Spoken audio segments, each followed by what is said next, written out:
Hello and welcome back.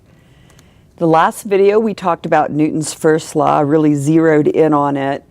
And at the end of the video talked about where it would be very, very useful to use. And again, that comes to when an object is in a state of equilibrium, then we know that there are no unbalanced forces acting. So oftentimes we can find forces acting on an object by simply knowing that when we add all of the forces together, we should get zero. So we can solve for that one unknown force, and that's going to be a very useful application for us of Newton's first law. Newton's second law is going to be the subject of this video. So Newton's second law says an object accelerates, i.e. it changes its velocity, directly proportional to the unbalanced force acting on it and inversely proportional to its mass. So remember from the last video, we defined sigma F as the sum of all forces acting on an object. Sigma F, sum of all forces acting on an object. Recall that a force is just a push or a pull. Forces get the symbol F. Mass of an object is m, symbolically, and acceleration we have been using since our studies in kinematics, basically the beginning of the semester. It is a vector quantity, gets the symbol A. So now let's take the second law and let's write it symbolically. So an object accelerates, A, directly proportional to the unbalanced force. The unbalanced force is the sum of all forces acting. So this is the way to find unbalanced forces. So the acceleration goes as the sum of all forces acting on an object, and it also goes inversely as the object's mass. So the acceleration goes as 1 on the mass. So this is directly proportional and inversely proportional. And just tying those two together, the acceleration an object experiences is going to be equal to the sum of all forces acting on that object divided by the object's mass. You're going to see Newton's second law also written, rearranged by multiplying both sides by mass. We have to be a little bit careful that we understand that sigma F is not in itself a force. Sigma F is what we have left over when we add all of the forces exerted by real entities acting on an object together and end up with something that's not zero. Notice that when this is zero, then that means we have no acceleration, and we're back in the first law. With no acceleration, that means the velocity remains constant. Therefore, we are within the first law, where we have no unbalanced forces. Notice that they mean the same thing. Having an acceleration of 0 is the same thing as having no unbalanced forces, or the sum of the forces being equal to 0. Okay? So this is useful though at looking at the units for force. So when I put brackets around a quantity, I'm just talking about that quantity's units. So I'm saying the units for force must be equal to the product of the units for mass and the units for acceleration. So the standard unit for mass in the metric system is a kilogram, and the unit for acceleration, standard in the metric system, meter per second squared. So the units for force are kilogram meter per second squared.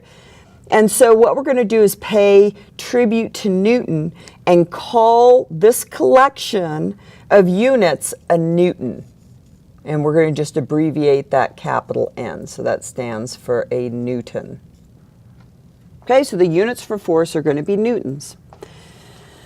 So recall that acceleration is a vector and forces are a vector. So you can see that when I add the forces together, I'm going to have some magnitude and direction left over. It's a vector sum. And that magnitude and direction, that direction part of the magnitude and direction is going to be the same direction as the direction part of the acceleration. In other words, there's nothing that can change the direction between the unbalanced force and the acceleration. So if I'm being pulled by Joey in one direction with 20 newtons of force, and I'm being pulled by Sally in the other direction with 10 newtons of force, then my acceleration is going to be in the direction of the unbalanced force, and that's by Joey. Joey's pulling harder by 10 newtons. When I add Joey and Sally's forces together, I will have 10 newtons left over in Joey's direction. So my acceleration will be in Joey's direction. And the magnitude will also be affected by how massive I am. In other words, if I double my mass, then my acceleration will be half as much. So notice that this is a vector equation. So what we can do is take this vector equation and we can write that vector equation in 3 dimensions. That one vector equation packs 3 scalar equations. So this is the vector equation, but we can also write this as the sum of the forces along the x-axis is equal to the mass of the object times its acceleration along the x-axis. The sum of the forces along the y-axis is equal to the object's mass times its acceleration along the y-axis. And lastly, the sum of the forces along the z-axis are going to be equal to the object's mass times its acceleration along the z-axis. Living in the two-dimensional world as we are going to be, we are going to be really just focused in on those 2 equations. So again, this vector equation can be translated into these 3 scalar equations. And so these 3 scalar equations are going to be very useful in solving for forces and accelerations and those kinds of things. Okay, so let's say, for example, that we have an object. Draw a free body diagram for that object, so it's just a dot.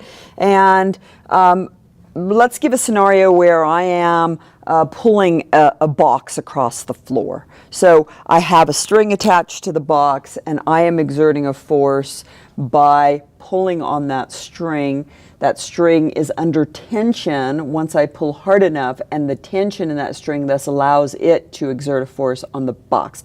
Notice I'm not in contact with the box, but the rope is in contact with the box. So let's just draw a picture of what that's going to look like. So here I am, and here's the rope, and then there's the box on the ground.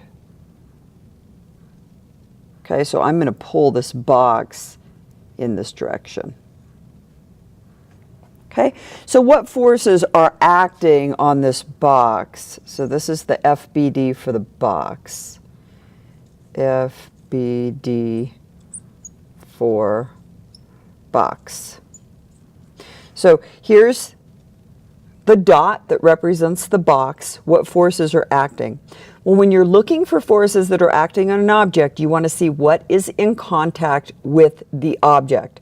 So I look at the picture I have drawn, and I can see that there is a rope in contact with the box. There is a floor in contact with the box. So there are forces being exerted by the rope and also by the floor. So what direction can the floor exert its force? Well, we're going to learn as we move on and study other problems in successive videos that floors can actually exert 2 forces. They can exert what's called the normal force, and that is perpendicular. Normal is another word for perpendicular in the math world, and so physics pulls that term to remind us that when we have normal forces, they are exerted perpendicular to the surface that is exerting them. So the ground is pushing directly up on the box. So this is a force being exerted by the ground on the box. What other forces are acting? Well, again, we have the rope, right? So the rope can only pull along its length. So this is the force being exerted by the rope on the box. Notice I am not touching the box, so I do not get drawn on the free body diagram. The box is within Earth's gravity, so there's a force being exerted by the Earth, specifically Earth's gravity, right, on the box. And lastly, there's friction between the bottom of the box and the top of the surface that the box is sliding along. So there's a frictional force being exerted by the surface on the box, and that is going to be in the opposite direction to the object's velocity. So this is going to be a force exerted by friction on the box. So these are the four forces that are acting on the box as I'm pulling it across the floor. Notice that these forces are within a plane. So I'm not just along one line. I'm now in a plane. So now I need to be able to use these two equations right here to determine what the acceleration of the box is. In order to do that, I need to first of all get all of my vector quantities, which are forces in this case, along an x and y axes so that I can sum up all the forces along the x-axis, set that sum of forces equal to the mass times the acceleration along that axis, and do the same thing for the y-axis. And you can see if I label this as the y-axis and I label perpendicular to it as the x-axis, then the force exerted by the ground on the box is along the positive y direction. The force exerted by friction on the box is exerted along the negative x direction, and the force exerted by the earth on the box is exerted along the negative y direction. So we just have one force that is not directly along x or y. It has a piece along positive x and a piece along positive y.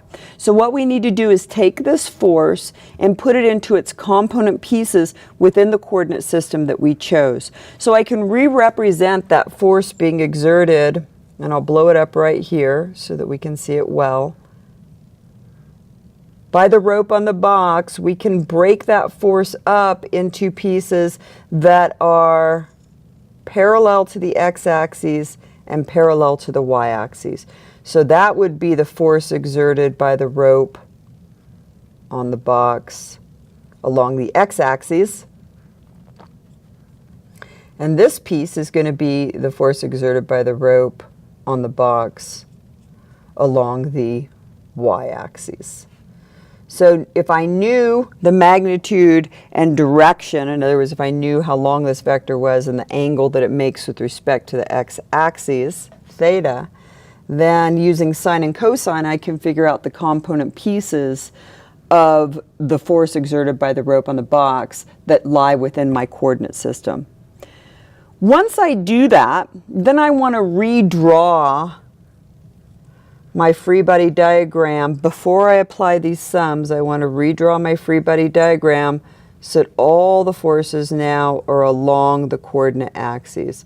So this force, this piece along the positive x-axis, is going to be the x piece exerted from the rope on the box.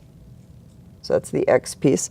The vertical piece, that's going to be, notice, along positive y. So we're going to have two forces along positive y. We have the force exerted by the ground on the box, and we also have the force exerted by the rope on the box, the y piece of it. Not all of it, just the y piece of it. We have the force exerted by friction on the box. And we also have the force exerted by Earth's gravity on the box.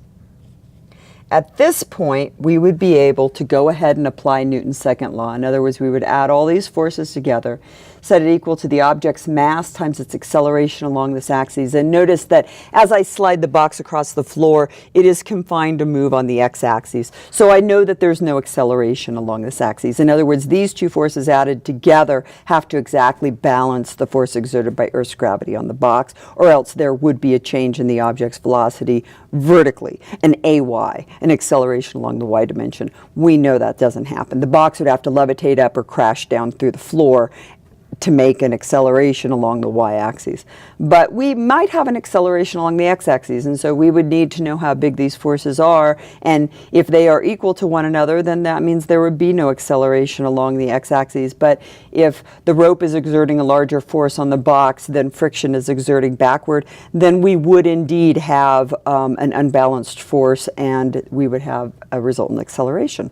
So we'll pick up with Newton's third law next time, and then we'll be spending successive videos really applying these concepts to problems.